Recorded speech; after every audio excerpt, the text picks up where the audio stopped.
How shall we start this? Do we not start every podcast with like, hi, I'm Helen Tudor and this is the Ideal Client Attraction Podcast, or not? You can have that. Done. We're rocking and rolling. Let's go. To be fair, if it's good enough, people will keep listening longer and your figures will go up, won't they? Let's make this one good enough then, John. It will be good enough because you're a genius. Well, I'm expecting your input on this one. Okay. Episode 5, the one I've been most excited about. Yes. The marketing machine. What are we going to cover in the marketing machine? So the marketing machine is my favourite too, because this is the machine that really does help you scale and grow your business. And without it, the machine doesn't work at all. So it's a very integral cog of the machine, I'd say. And I think we want to talk about how to create a machine that works without you. So you're not constantly having to create content, but also that gives you consistency without needing to be constantly consistent. Does that make sense? No, but yes. Like in the beginning, I'd say when you do all your own marketing and there's no machine, right? We're back to that solopreneur stage. You do all your own marketing, you do all your own posts, you send all your own emails, you do all your own engagement and comments. And I think that's it's tough. It's a tough slog. It's a slog I've done, and I've been at the coalface doing that I'd say for the first 2 years. Almost constantly. And then you did have to be consistent. You did have to show up every single day, whether you felt like it or not, especially when you didn't feel like it. Because the other thing that you're doing in the early days is building authority. And authority is it's cumulative. It builds each post, each day, each week, each month, it builds. And you can't really shortcut that in a lot of ways. So it's becoming time served in marketing your own business, really. It's about getting to know what works, what doesn't, what lands. But I think when we're going into machine territory, which is what this season is more about, I think there's lots of ways you can scale your marketing without losing that personal touch, without losing that, relationship build. But also means that you can spend an afternoon lying on the sofa doing nothing, which is one of my favorite things to do. Yeah, I think you're right. When you're in those early days, it's a case of you need to balance showing up at a level that's not necessarily like every day, 3 times a day, but that'd be great if you could. Yeah. But rather than being like everywhere, and we both know people that do this, and it's things we've seen, and it's very common. Everybody else would have seen it as well, where people suddenly reappear. Yes. And they start posting for a month and you think, oh, they've got a launch coming. Yeah, exactly. We've all seen that for sure. Right? And it's kind of like, or it's just like the whole, and this is a big problem with coaches and a lot of businesses. I'm really busy. I'm too busy to post content. Busy in delivery. And then busy in delivery. And then a couple of clients graduate, move on. Do you know what I mean? Like they're completely, so, I better do some marketing to get some new clients in. Whereas actually that should really be, if you committed, like if you put in 3 posts out a week, which you could sustain, no matter how busy you were in delivery and you're consistent, you wouldn't have vanished from people's, psyche and stuff. So I think it's a case of, like you're saying, there's like all the different types of machine, isn't there? And there's the whole, it could just be as simple as like an ad to bring people into your base level social content, to grow your social profiles, like your starting point. Like, hey, if you want to learn more about Ideal Client, come follow me. Like, it's great over here. Do you know? Like coming in right at the top. Like, and if you're just getting 100 new people a month or 200 new people, like watching your stuff, reading your stuff, that's kind of a machine. Even if you did it that simply to start with, it's still a mechanism. It's still a machine. And I think my concern is sometimes is that people see the scorecard app, the WhatsApp, the active campaign, what used to be Infusionsoft's now Keep, all the super bells and whistles of everything they can do as a marketing machine. And they don't realize that there's like, you can almost be a human marketing machine at the start. Well, this and is you can start simple. You can have a simple machine as long as it is predictable, scalable, and you know what you're doing. Yeah. Then kind of that's the start, isn't it? It's just rather than it being, I suppose the opposite of machine is, how would you describe it? What do you say the opposite of machine is? Where would the people be now, and what traits or what would their marketing show that you'd be like, you need this machine, you need a machine. That's not a machine. That's, like some people you'd be able to look at a couple of profiles and go, they've got a machine. They've got a system. They clearly haven't. What are the telltale signs that people might raise their hand and go, me? Well, this is it. If we're doing an audio scorecard app, yeah. what would be the questions that we'd be asking to see whether people needed a machine? Well, it's good. It's funny you should ask me that, because when I was doing all my own marketing, and this is the advice I give to other clients who are also doing majority of their own marketing, is got to ask yourself these 3 questions. How am I growing my audience today? How am I engaging with my audience today? And how am I selling to my audience today? Because the bit that I see missing is the growth all the time. So people maybe start up on, let's say, Facebook, they get into a few groups, add a few new people, and then that's it. And then they're just talking to the same 100 people, 200 people all day, every day. This is the growth, it's the audience build that I think people really miss out. And I think it's really easy to tell if you've stagnated your audience build, because no one's buying from you. Because they're either bought from you or they're not going to buy from you. And there'll be a bit in the middle that are being nurtured through. Yeah. But ultimately, if you plateau in your sales, there'll be a plateau in your audience growth, almost guaranteed. Because if you're constantly and consistently growing your audience by getting in front of new people every day. We talked briefly about, I don't know if it's in the break, but going to here's a really good example of stagnated audience growth. You go to an event, everybody knows you. You know everyone. It's great. It feels good. It's good for your ego. People want to speak to you, want to take selfies with you. They want to, they're raving about you. It feels great. Terrible for business. Yeah, that is just socializing, which isn't marketing. It's just socializing, right? Which is great, and it's good for you, and it's good for your mental health, and it's it's nice to get out and about amongst people. But it's not. Don't kid yourself that that's marketing. And it's the same online. You're in the same groups with the same people. You all know each other. You all know each other for years. And it's lovely. It's socializing. I call it like the whirlpool. You're just in the whirlpool, and the whirlpool is warm, and the whirlpool is nice, and it's a nice place to be, but you're not really going anywhere. You're not growing that audience. You're just kind of going around in circles. What instead is where I'm always looking for leverage. So how am I leveraging my time, my visibility, my resources today? And this doesn't mean building a machine that costs you a lot of money. It just means, what am I doing today with where I'm using the minimum amount of time to get the maximum return on my visibility, if that makes sense. So my favorite way to build my audience without spending any money, but it takes my time, is guest experting. So regularly being a guest expert in other people's communities. How did we actually meet? I'm going to guess it was through Dan's group. Yes. Coffee with Dan, yeah? Yes, Coffee with Dan. Yeah. So this is a great example in action, right? We've been friends for 10 years. Yep. We met through Dan's group. We obviously met when we were 18. Yeah, obviously. So Dan gave me, a really great opportunity early on. So it was in Dan's group that I first posted about the LinkedIn stuff. And I did 3 for free, did free shit Friday or swap your shit Friday, whatever. So I did 3 for free, 99, what would be called my £99 sessions. And the 3 people that, I can never remember the third, but Phil Harrison was one, Dino was another, and somebody else was another, and I can't remember who it was. But it was Phil Harrison that said to me, the way you do ideal client work is amazing. You should really be teaching this. It took me 10 years to listen to him, but But Dan also gave me the next opportunity, which was to do a guest expert in Espresso with Dan, which is his paid community. Yeah. I got a lead from Espresso with Dan last week, and I did that 10 years ago. And I would never want to watch it back because I was so nervous. I was literally having a panic attack before I went on to do it. I was so nervous. But when Dan brought me in and said, this girl knows about LinkedIn, she's going to teach you about LinkedIn. Yeah. Yeah. Then automatically all those people that Dan had been growing, audience, time, money, blood, sweat and tears, growing his audience, doing all the things he was doing, in the run up to that, all the speaking he's doing, his book, whatever it was, he's curated this group of entrepreneurs who all believe what he says. He's the authority.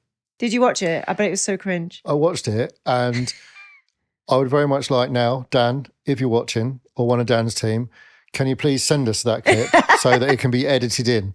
Yeah, looking so nervous. So head of production, Mark, can we pull some strings and get that clip? Search the Facebook group, find that on the interwebs. But the thing is as well, and that's how I met Mark, and that's how I met a lot of other people. But it's just it was a real quantum leap for me from nobody knowing me to people knowing me, but also my authority was raised just by Dan bringing me in as a guest expert. So lots of love, thanks to Dan. And I've done definitely over 1,000 guest experts. I would say that think you're right on your 3 points. And, you know, a lot of people will describe them slightly differently, but you're like, you know, if you set yourself like, how am I going to do something for each of those 3 points during a month, you're going to move your business forward. Yeah.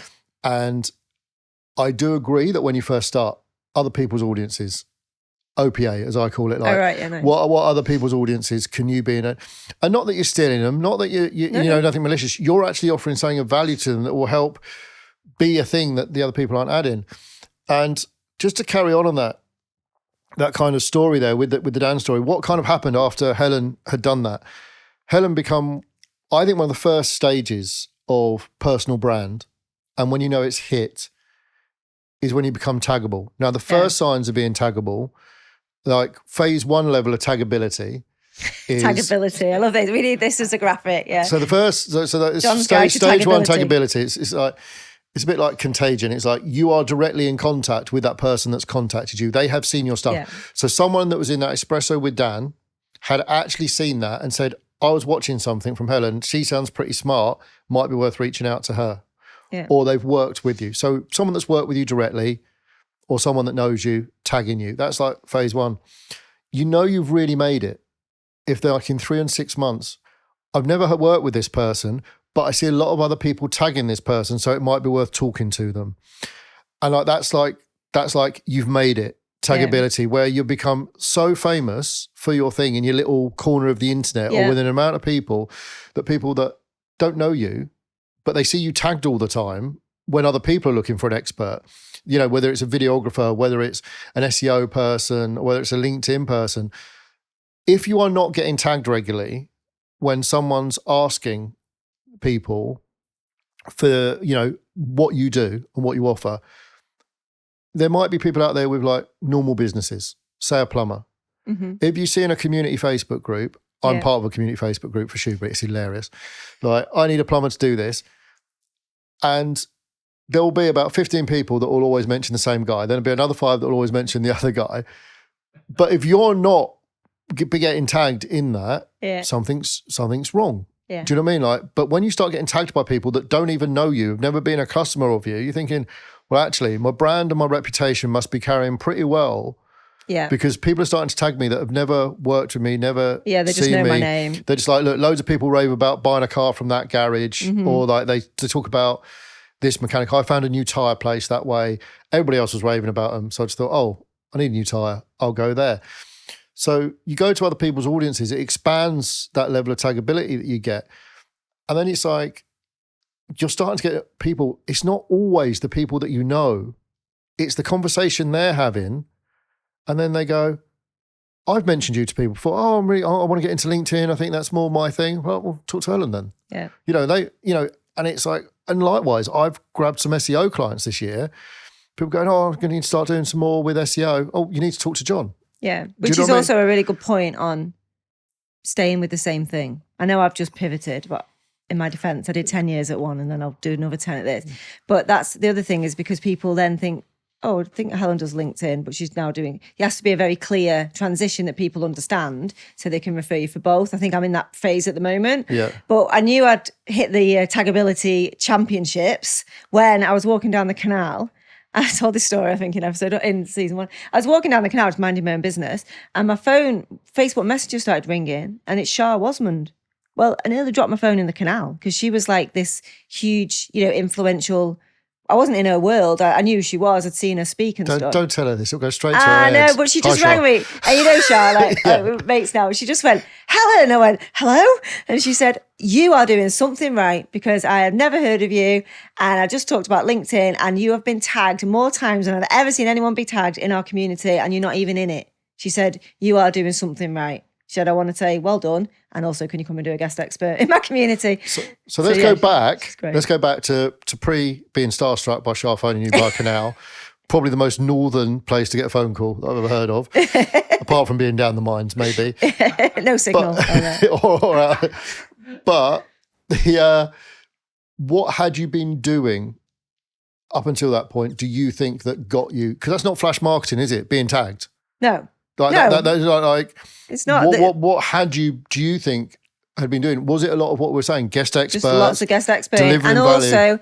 also going wide and deep, as I call it. So like I used to be in loads of Facebook groups because this is where entrepreneurs hang out, right? I want entrepreneurs, right? So Because you can't do work. yeah, exactly. So you're all hanging out in Facebook groups. So I joined loads of Facebook groups, and the width was I would post in them maybe once a week or something, or I'd go in there, and then I'd go deep. So I went deep in like Dan's world, a couple of other places, and like I picked sort of 3 groups, and I went deep in them, as in like These are my people. I'm This in is here where- every day. I'm getting known. And also the interesting thing, which I do strategically, and it always surprised me I have to teach this, is that I got the vibe of the group and I mirrored it back in my showing up in there. So in Dan's group, for example, it's all a bit like, lads, it's all, a bit banter and taking the piss out of each other and being a bit direct and that. So that's how I was in there, I was like, I can do that. But then other groups, totally different energy, maybe led by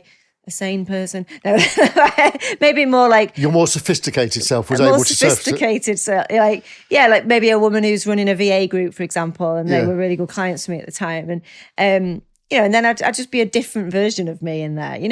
But read the room is what I'm saying, and spend time every day supporting other people, not talking about what you do, and not turning every conversation around to what you do, but instead listening to what people are talking about and just being supportive, just being a cheerleader for them, not even trying to give them advice or add value, just supporting them in the group. Because I know this now as somebody who's got a group with 20,000 people in and a paid group with 3,000 people in, which is mad, isn't it? Because that's, where Dan was when I first started.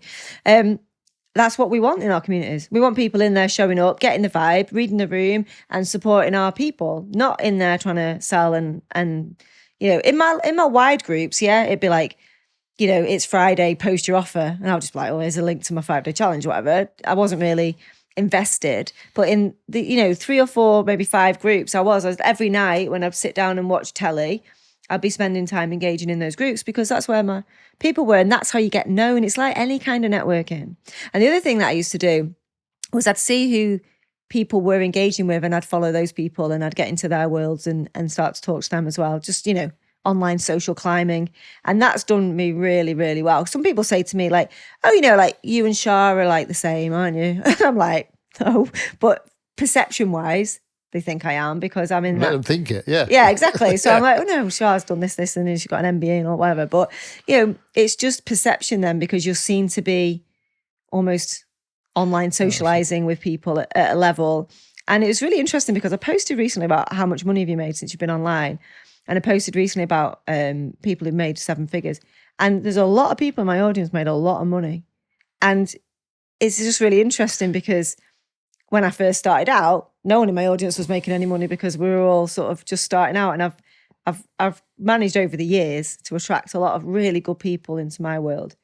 And it was interesting when I pivoted into online ideal client work, almost everybody who wanted to book a one-to-one, which is a higher ticket, was from 10 years ago.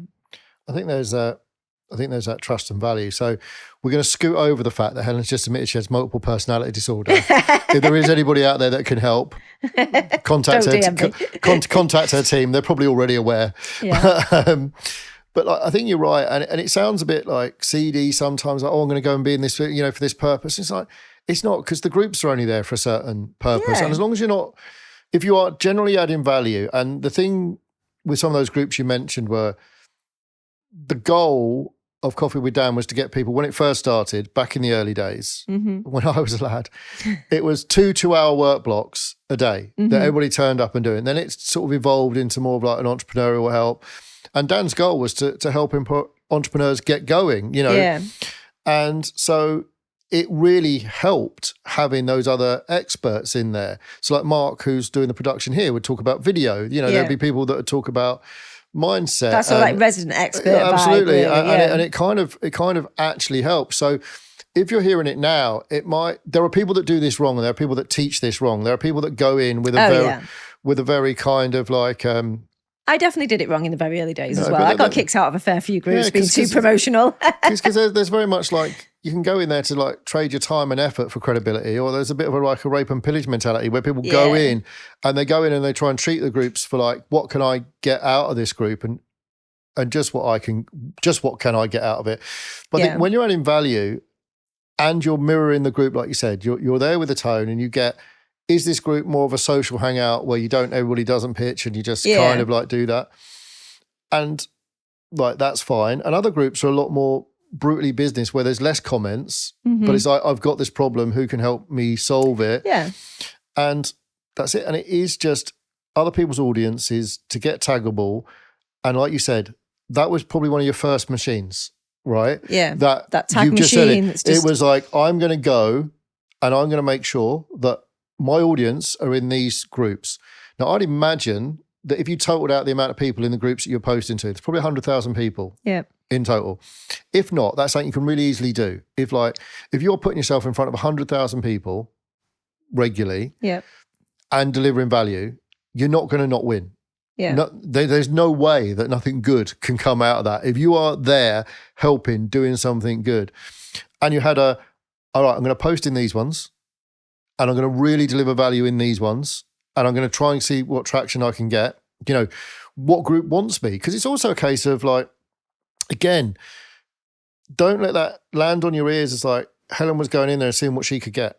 No, I was seeing what I could give. Yeah. Seeing what she could give. Definitely. Because if people aren't willing to listen to you, if people don't want that, people that know stuff, right, that know stuff about video marketing, that know stuff about SEO, that know stuff about mindset, we're all strangely and sadly obsessed with it and would quite like to tell anybody about it. Because it's not been funny. When we go home and tell our girlfriends, wives, husbands, they're like, oh, shut up. Can we put the telly on? Like, they have no interest in what we're talking about. So when you're in these groups, like, if people want to hear what you can and you can generally help people and offer value, one, it's great for them. And two, it's nice. So don't be afraid to offer genuine value. No one's ever going to shut you down if that's what. No, and if they do, it's not the right group for you. And that, like I say, I've been kicked out of groups plenty, and you get over it. There's another group around the corner.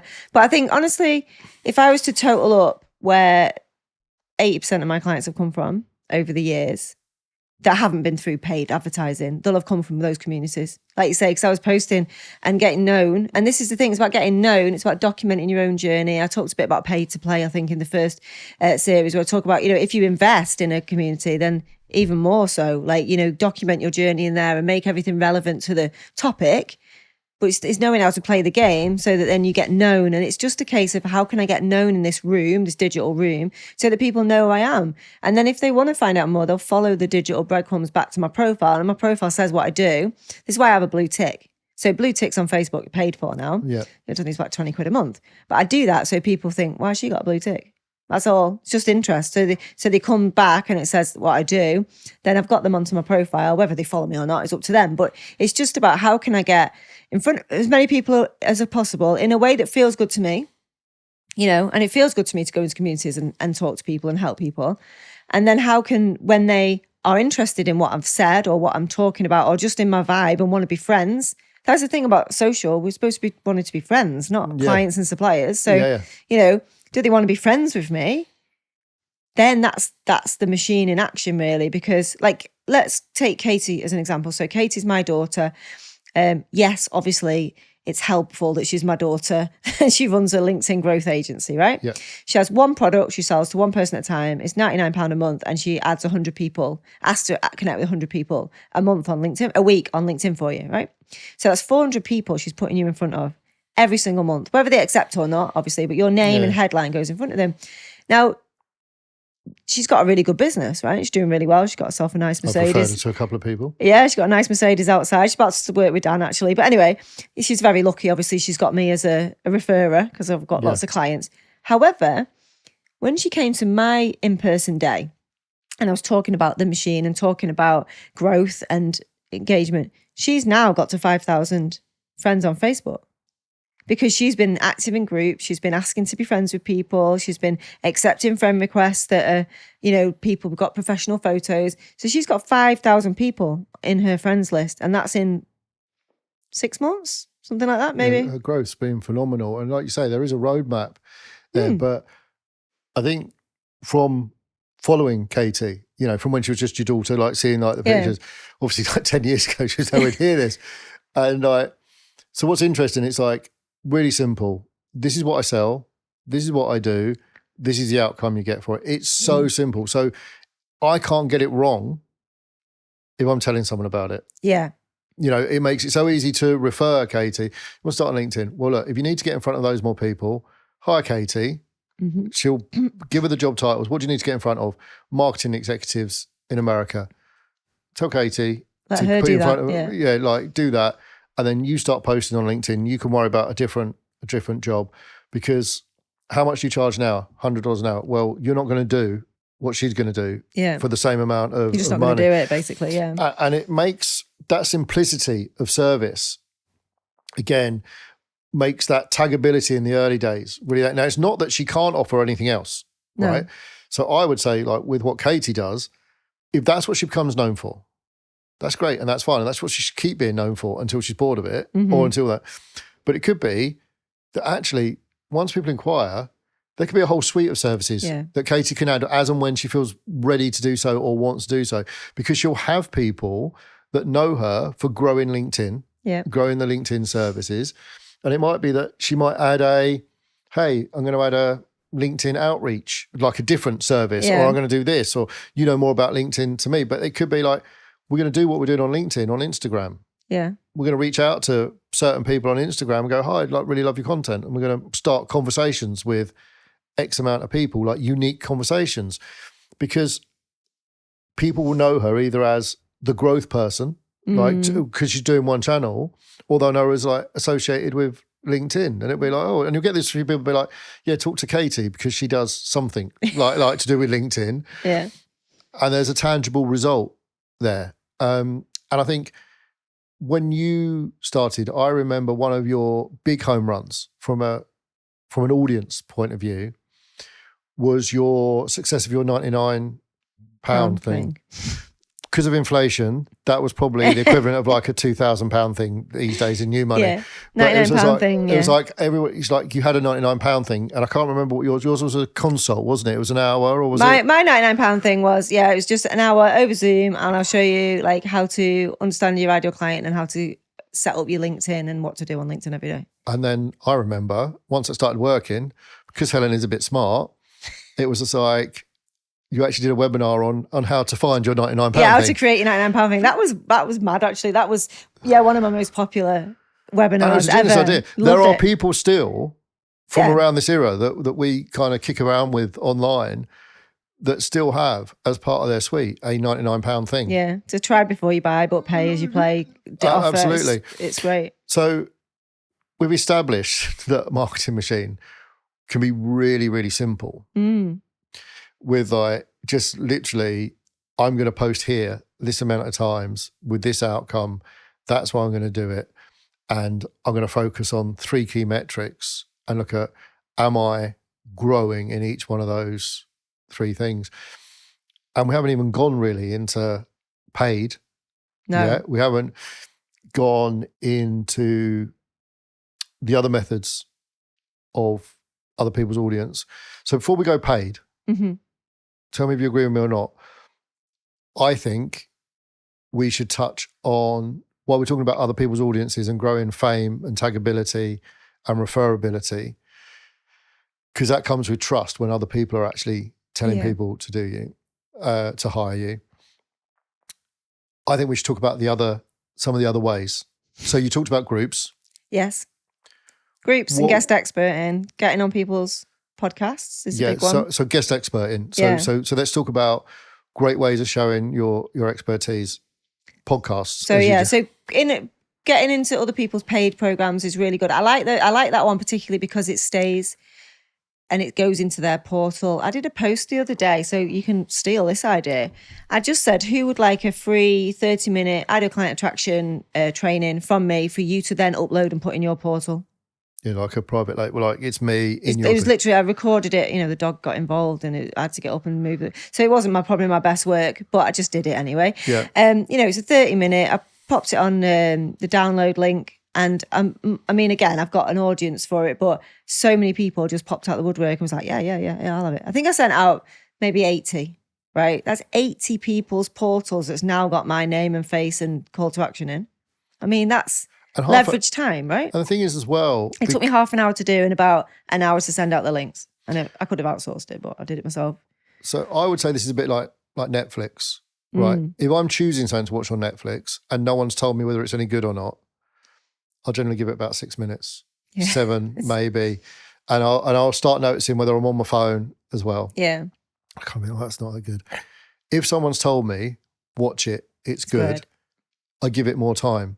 So if you are in someone's private portal or in their program and it's a 30-minute video, you think that wouldn't be in there unless it's worth my time because they already trust the person that is showing it to them. So they think if that person is putting 30 minutes in there when I could be consuming their content, they're putting 30 minutes for Helen in there, it's worth me finding 30 minutes to sit down with Helen, have a cup of tea or more Helen-y, have a glass of wine and watch that. And that's pretty powerful. Watch with wine. That's even better than live with wine. But watch with wine. Put Otter on so you can remember. Other AI note-taking apps are available. If you want to sponsor the podcast, Otter. Oh, yeah, if you do, Otter. Inquire.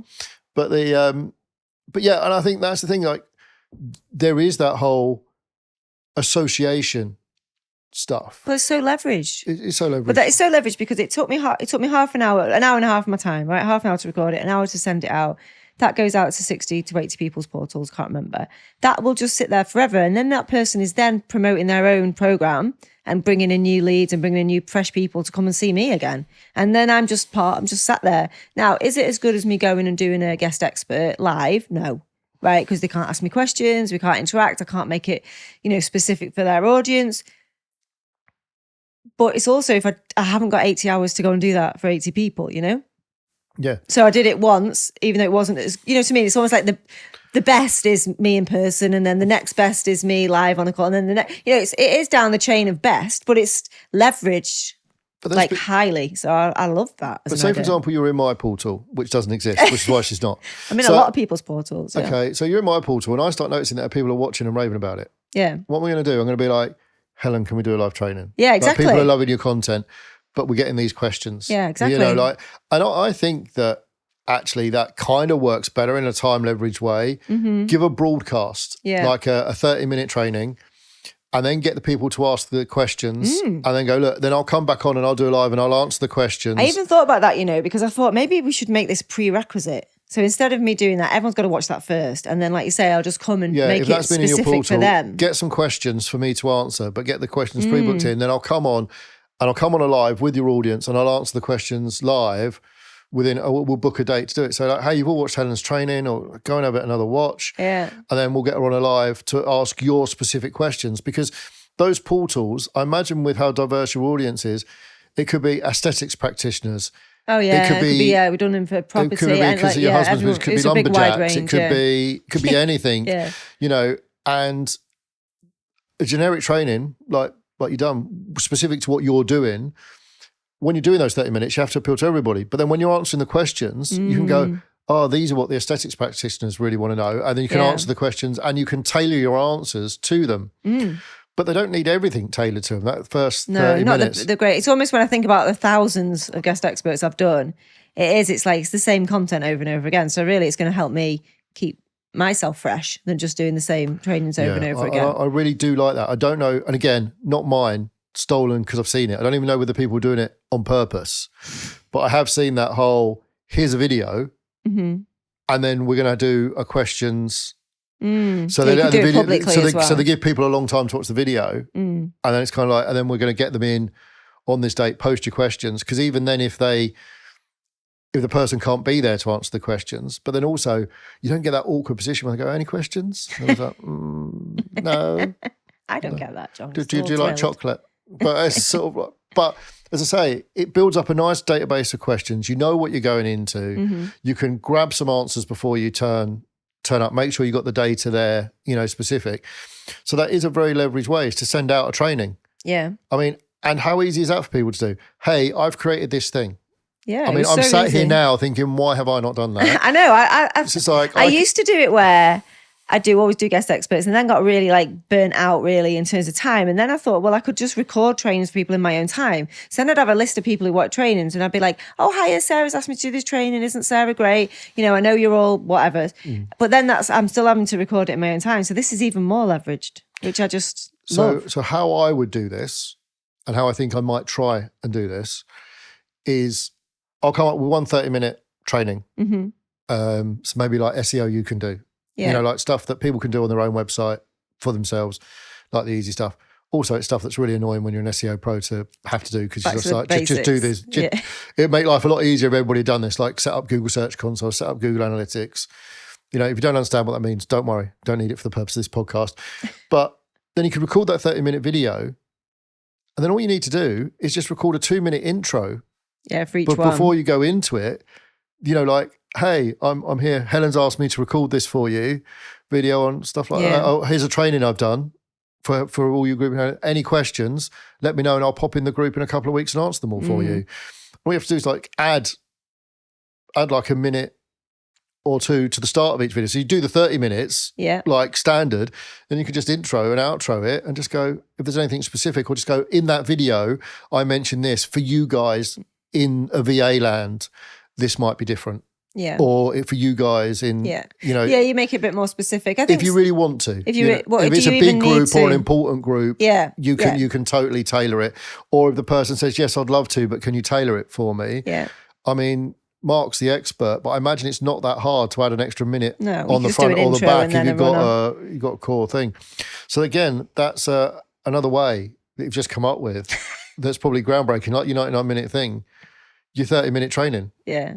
Get it in people's portal. Because even if one person says yes, it's one person who's going to put you in the portal, and that's where it'll stay. So that's about putting content into other people's worlds.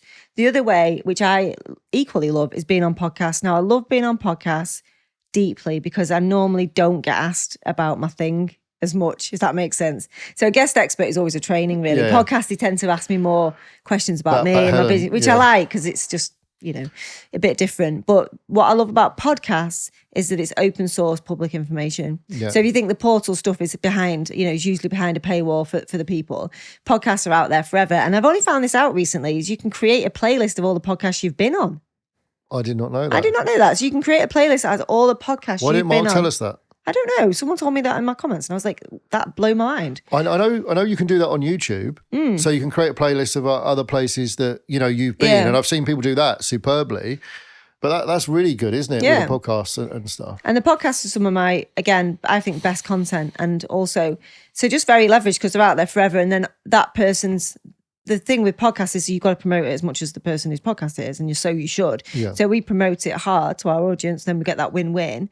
But then the person whose podcast is going to obviously go and keep promoting that podcast forevermore when they get new guests. And then if people love the podcast, they might go back in time. So it's good. I think it's a really, really strong leveraged way to spend an hour is to be on someone else's podcast, for sure. I totally agree with you. And I think the other thing I would say there is when you start out and you're not world famous. Yeah. So you're not Shah, you're not Stephen Bartlett, you're not Daniel Priestley. Yeah.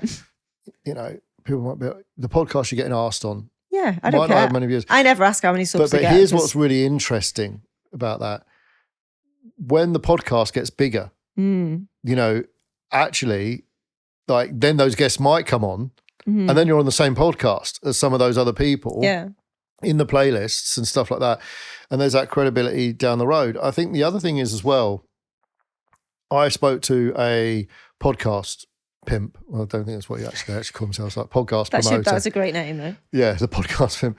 And they were saying that when they're looking at guests, when people are asking to be on, they say, where have you been? And if they haven't shared it and haven't pushed it, because part of the reason that people would want you on their podcast is to bring you into their podcast world, to increase their listenership with so there's like Helen's people want to come on and like listen to me and then, oh, that's a really interesting podcast. I'm going to listen to the next guest and, carry some of the audience. It's like an audience swap over, transference in that.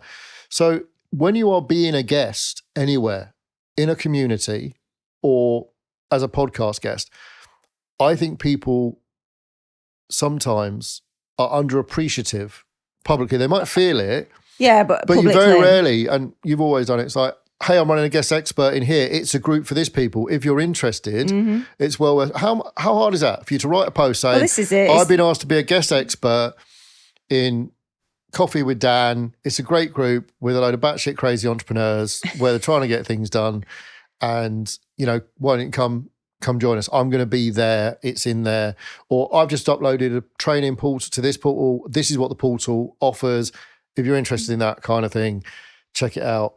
Oh, and if you're on a podcast, like saying I'm on the podcast, and before, during, and after. So in the run up, is really excited, and then just as soon as it's finished, I've just done this part. It was great, and then afterwards, and then when it comes out, recycle a clip or two occasionally, and also before you come out, go, here's some of my favourite other episodes that I've liked. Because I tell you what happens then is when somebody's then looking for a podcast guest, they're going to be like, Helen, I'm launching my new podcast series of interviews. Yeah, I need Helen actually tries. That person actually tries. If we give them nice, well-edited clips, they're going to push that out to their audience. And I don't know whether that's so much as maybe the not trained podcast people look at that. But I also think, again, it's like being a nice house guest. Yeah. You know what we're saying in the groups and stuff. If you're a nice podcast guest, if you are appreciative of the time and effort and the audience and the platform that you've been given, I think the other thing I would say on podcasts is if you are in a position where you can choose, it's really interesting when you are on a podcast and it's different from what your audience would normally know about you. Yes. So that really helps. So say, for example, Helen's a king kickboxer. Mm-hmm. So it could be that you could be on a podcast that's about fitness for entrepreneurs. Yeah. And actually, like there'll be a little bit about what do you do, who do you help. But actually, a lot of the time it's chatting about your fitness passion, why kickboxing, what's your favourite knockout. I was on one with Fiona Redding about my faith. So I was christened at 41. So, wow. I didn't know that. Yeah, so she did an interview with me about my faith and I cried the whole way through it because it was such an emotional topic. And I literally sobbed my way through this podcast. Can we link to that? I need to watch that. It's so funny because it's just out of my wheelhouse of things to talk about, really. And I was really out of my comfort zone, but also like really enjoying the conversation. But yeah, I was so emotionally charged. But then as soon as I'd done that, I was like, oh, you need to speak to Ollie. So Ollie Jordan Matthews, who's also like a later in life Christian, as we call him, who's also recently been baptized in his new faith. And then there's another girl who's a client of mine, Louisa Taylor, and she's big God fans. So we've like got this little group of people. So there's Fiona, Ollie, myself, and Louisa, who are all like, Christian business owners, I guess, who have faith and spirituality. And it's just really nice to find a little tribe like that. And I think that is a different side of me that people maybe not seen before. And I think that's interesting because like Ollie's very open about his journey toward God to the point of sometimes she's like, we get it. You like God, carry on. I'm here for the health and fitness, but which is fine. Yeah. But there are other people that are accelerating towards him because of it. And that's what we're saying about content, isn't it? Like, I love Ollie to pieces and he's a genius at his functional health stuff. Yeah. I didn't know that about you, Helen. See, and considering how often like we're in the same circles, I never knew that. And I think that's an interesting thing. And that would be an interesting podcast to listen to if people, for example, I have really strong beliefs or I found something that really changed me and helped me. Do I share that in my business? Do I think, what was that like for Helen?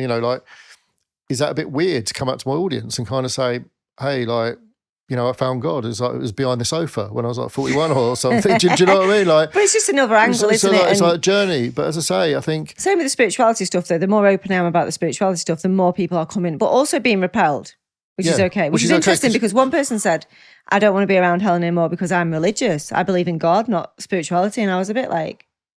I was like waving I haven't got it on actually, my crucifix. I was like, I'm a big God fan and I'm spiritual. I think you can be both. And again, it's just another angle, but I don't want to make it my whole thing. But it's an element to me. But there are people that attracts people to me. There are people that are very faith based, no matter what faith. Yes. Right? And I've noticed over time that even if, say, for example, they're Jewish or they follow Islam or Shari's a good example of bringing faith, her faith into her story. But because I think it is part of people's story. Yeah.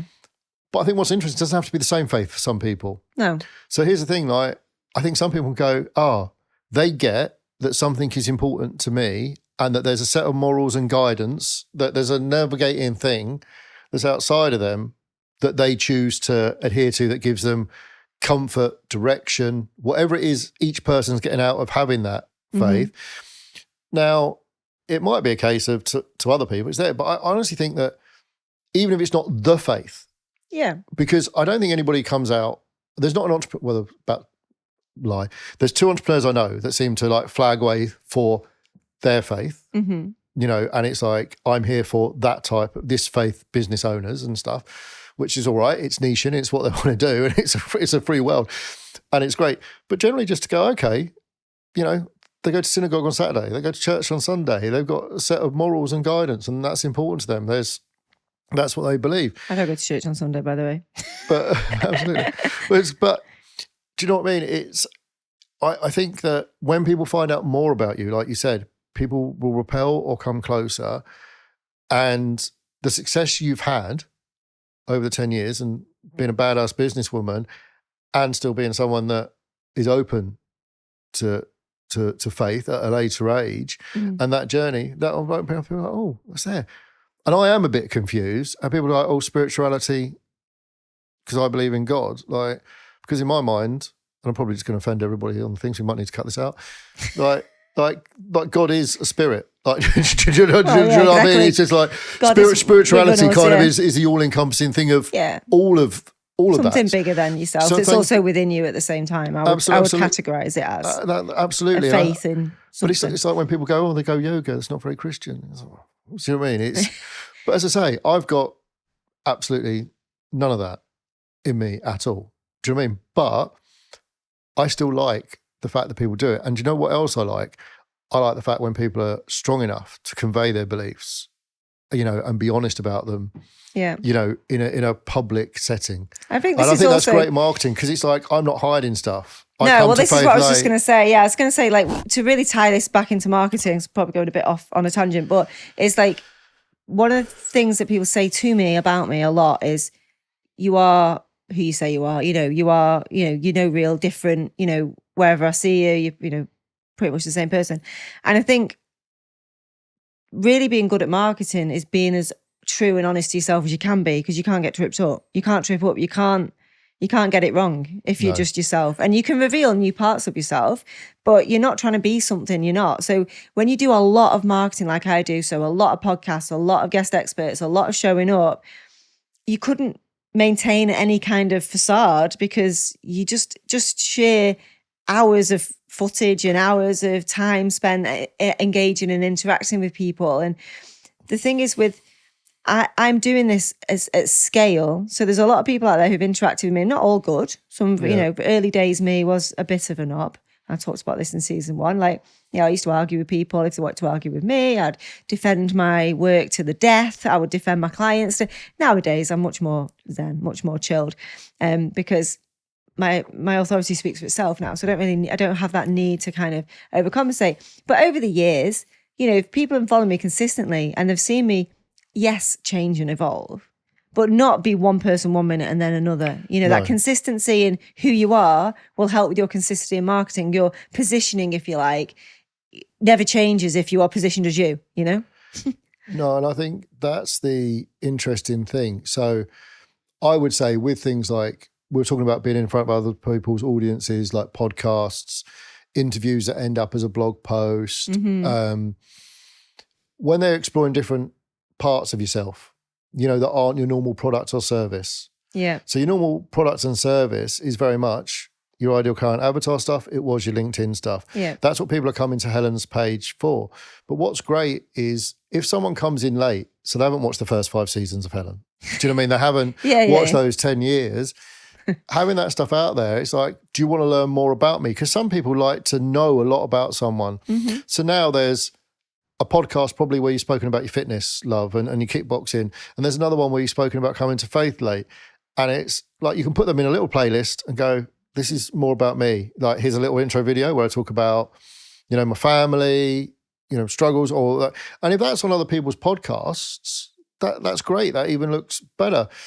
But having these things that help some people, and some of your audience will always want to know you to a level. And again, it's not always direct, easy, quick sales, but it might just be, I really respect the fact that you come out and you spoke about that thing, or I watched that really resonated. I like the fact that I don't know you, someone sent me to you, and I watched those 3 podcast interviews you did, and I thought, yes, I can trust Helen. And because some of your stuff is high ticket. Yeah. Oh, right? Yeah. It's not that it's not good value. And for a lot of the people that are buying it, it's not necessarily a huge amount of money. Yeah, but they've got to be sure it's the right place. The thing is, at that level of investment, people are savvy investors. Absolutely. So they need to make sure that investment is the right, in the right person, as well as the right. With the spirituality side of it, people that are more into spirituality and that alignment thing, entrepreneurs, they are going to be buying the person. Yeah. A lot. So having those different conversations you can have on podcasts and stuff. So it's not direct marketing as such, is it? But it's great. It's actually better than people realise, I think, to go on and, you know, like, what's the favourite thing you like to cook? Why is that? We're going to cook a meal. Like, you see those TV shows where they get a celebrity on and they go and cook their favourite meal their nan had, and they end up in streams of tears because they're trying to promote the latest movie. Yeah. Do you know what I mean? It's that same kind of thing. Think of everything. I always say to people, Avengers Endgame was always going to be the biggest movie ever, because everybody had watched every film, unless even if they didn't like it really. They all went. I think everybody liked it. I think secretly. even I went to that and I didn't watch it. Exactly. I know half what was going on. But it's just like Avengers Endgame, right? It's like the end of all, like a decade or 2 decades of Marvel films, right? They still run trailers for it. They still sent every one of those stars out on the circuit. They were on Graham Norton. They were on, not Terry Wogan, that shows me age, doesn't it? Right? They were on Good Morning Britain. They were everywhere. They were on every radio show. They had one on TalkSport. Yeah. Talking about the fact that he loved West Ham and the West Ham game that was coming up. And you just think, you are really eking it out. To promote Endgame, you are squeezing a star of Endgame on about the fact that he loves West Ham. Do you know what I mean? And it's, so if you wanted a guidebook for how shamelessly you can do this, have a look at next time there's a film being promoted and you look at the press circuit for some of the random shows that those people are showing up on. You know, it's kind of like Pottery with the Stars, and there's like they're making a pot or something, or cookery shows, and they still think that sells a film, and they wouldn't be doing it if it didn't work. It didn't work. No. If putting people in different real life situations didn't help sell a movie or sell a product or something like that, they wouldn't do it. You know, like, because these big things, they don't do anything for the benefit of their health. No. And it's like, and I talked a bit about Amazon advertising the week before Christmas, and just think, why on earth would Amazon, like you say, just they're squeezing, because that omnipresence is what's going to get them an extra probably £100 million in that week. So like that omnipresence of, you know, people say this to me all the time, everywhere I go, there you are, everywhere, you know, but I'm not actually omnipresent, as in I'm not online all the time. It's just I've created all of these leveraged pieces of content that are out there running in the background while I'm lying on the sofa with Dave in the blanket and, you know, chilling out. So it's a short-term pain in some ways, going on the circuit, going to the podcast, you've got to be there and all the rest of it. But that's where the value is. And when we talked really early on about doing the things that only you can do, that's the things that only you can do. Like you said, with the stars of the film, only they can actually go to the red carpet and be the star. They only them can go on Graham Norton. You can't send a press agent. Yeah, exactly. Out, can you can't send the runner to that. It's just not going to work. So when you're the star of the show, there's going to be some short-term pain, but they're going to be living off the royalties for a long time to come. And that film will go into, ultimately, it's the cinema, and then it'll go to Netflix, and then it will fade away. Of course, you know, if you see the stats on all my guest experts, I'm sure they go down over time, but they're still, like I said about Dan's one, 10 years, still sending me leads. You know, at the beginning, it might have been like 40, 50 people. Now it's maybe 1 or 2 a month, but that's 1 or 2 clients a month who are coming to me saying, I've watched your video and can you help me with this, that and the other? So that's another reason to be as consistent with the thing that you sell, because I am still getting leads for LinkedIn. And it's like, I don't really do that anymore. But, you know, I have done a couple of quotes recently for some consultancy, but it's, you get known for something. It's almost, it's that maximum velocity of being known that you can't switch off. You can't turn that reputation off. You can't, you know, you'll still find people in years to come who'll associate me with LinkedIn because I did 10 years of it.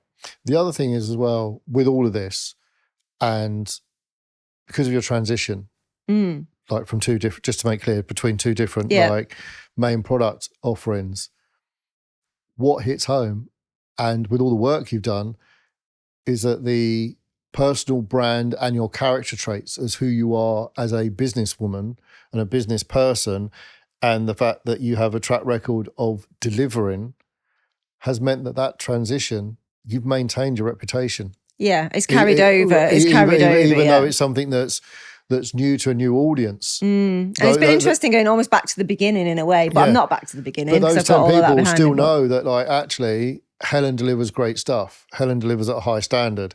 Helen is well connected. These people trust Helen, so I can trust her. Do you know what I mean? Like, a lot of people that came out of the woodwork, if you like, from 10 years ago, like people I've not spoken to ages, like people that you'll know, like Helen Packham, and just like, basically what they're saying is, we've been waiting for you to do something other than LinkedIn because we don't want to do LinkedIn, but we know you're great and we want you, absolutely, and we're really excited to work with you. So here's my money. You don't need to convince me. It's like, where do I send the money, and can I have one of your spaces? It's like, also with what you built, you've never really offered like coaching. Not really. To do what you've done. No, because that's not your thing. Not really. But I do a bit, but I imagined. I mean, you probably have people in your inbox going, "I want you to teach me what you've done." Like, give me. And it's like, if you put a product out there now, right? I'm going to run a mastermind. This is what it's going to do, and I'm going to teach you how to build what I've built. Funny enough, John, that's exactly what we are doing. Fantastic. Sign up for that. That's what the mastermind is going to become. Yeah, basically the roadmap to what I've done. Absolutely. And it's kind of like, I'm going to take you from here. This is like this, maybe two, one starting kitchen table. Yeah. No, it'll take everyone through that roadmap. And we're going to help you do your score. Our app's going to do it, until you've got everything like there. People be like, yes. And I imagine you're going to be a whole new suite of people that have been waiting, because they kind of be like, yes, I've seen how Helen's built it. I agree with how Helen's built it. And I want to do that. And I think, so with other people's audiences, treat them with care, treat them with respect. Don't undervalue when you get offered something that's small now, because the small person now. I've done more guest experts to empty rooms than I have to busy ones, for sure. And to give you an example of that, there's a really bad film called Minotaur. Right. But it's got Tom Hardy in it. Right. So when Tom Hardy's ever in the press, Netflix pushes Minotaur, and I think it's got more views. Like when Spawn come out, and like the new films where Tom Hardy's in, and people watch it just to kind of see how early his acting was. But if you search for films by Tom Hardy, it pops up. So there will still be these things that, like, when people are like up there and they search for them, but there's an early, as we said, early podcast episode, early interview, early trainings. It's all there. So that's all very much organic. Yes. We're close to an hour on this. Should we come back for a part 2 with paid? I think we should. Episode 5B. Episode 5B, give us your money and we'll give you traffic. Yes. Okay, let's do that then. So episode 5B, which will be recorded about 3 minutes after this episode. will be paid. Okay, cool. Take care. See you soon, people. See you soon. 'Cause these are the best days.